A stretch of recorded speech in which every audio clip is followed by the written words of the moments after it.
University में हमारे leader थे अरुण जेटली, वो दिल्ली विश्वविद्यालय छात्र संघ के अध्यक्ष थे। उनके घर पुलिस पहुंची तो उनके फादर लॉयर थे, उन्होंने किसी तरह पुलिस को उलझाया और अरुण जी को उन्होंने पीछे के दरवाजे से निकाल दिया। और मैं तो 17 साल का था, फर्स्ट ईयर का स्टूडेंट था, मुझे बहुत ज़्यादा मालूम नहीं था। जब अरुण जी यूनिवर्सिटी में पहुंचे, उन्हें ये नहीं मालूम था कि पुलिस उन्हें ढूंढ रही, उन्हें वापस विश्वविद्यालय नहीं जाना चाहिए।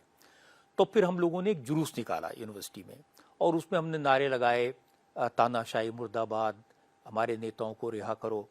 और फिर यूनिवर्सिटी का जो कॉफ़ी हाउस में, उसमें ऊपर जाके मुझे आज भी याद है, अरुण जी टेबल पर खड़े हो गए, हम सब लोग चारों तरफ खड़े थे और वो भाषण दे रहे थे। और तब हमने देखा कि पुलिस चारों तरफ से धीरे धीरे धीरे घेरा बनाते हुए हम सबको अरेस्ट करने के लिए आगे बढ़ रही थी। तो पुलिस स्टेशन जो एसएचओ थे, वो सब लोगों के दोस्त थे, उन्होंने धीरे से आके कान में कहा कि तुम लोग निकलो। तो हम लोग एक एक करके निकल गए, लेकिन अरुण जी को जिस साथी के स्कूटर पे बैठ के जाना था वो गायब हो गए।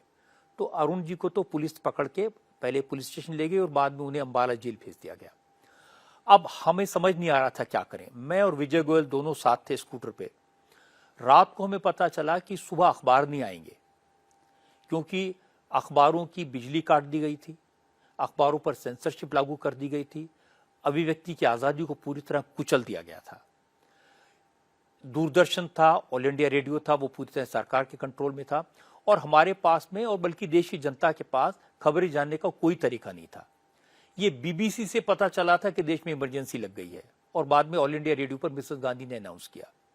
मैं पकड़ा गया और मुझे पुलिस ने हथकड़ी लगाई और पूरे रास्ते वो हथकड़ी से खींचते हुए पुलिस स्टेशन ले गए और वहां फिर उन्होंने बहुत पिटाई की और मुझे कुर्सी पे बिठा के मेरे पांव सामने की कुर्सी पर बांध दिए और जो शिन्स हैं जो उनके ऊपर वो डंडे मारते रहे। तो खून भी बहता रहा, लेकिन वो मुझसे सवाल पूछ रहे थे कि मदन लाल खुराना कहाँ है, तुमने विजय गोयल को कहाँ भगा दिया, इसके लिए तुम्हें फाइनेंस कहाँ से मिलता है। तो पूरी रात ये सिलसिला चला और फिर उन्होंने पुलिस वालों ने मुझे ये भी बता दिया कि आपके कोई कानूनी अधिकार नहीं है, हम चाहें तो आपको यहाँ गोली भी मार सकते हैं।